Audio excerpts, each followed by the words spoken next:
আজকে বন্ধুরা খাল্লা জয়পুরে আমরা লক্ষ্মী পুজো দেখতে এসেছি। তো লক্ষ্মী পুজো প্যান্ডেলের থিমের আমরা অপোজিটে দাঁড়িয়ে আছি, দেখতে পাচ্ছ প্যান্ডেলটা এখানে। চলো প্যান্ডেলটা ঘুরিয়ে দেখাচ্ছে প্যান্ডেল। তো চলো প্যান্ডেলটা পুরো সম্পূর্ণ আর কি চুবড়ি দিয়ে প্যান্ডেলটাকে বানিয়েছে,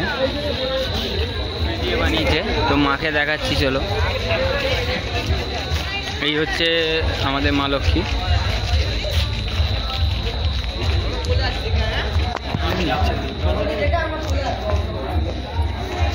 এই হচ্ছে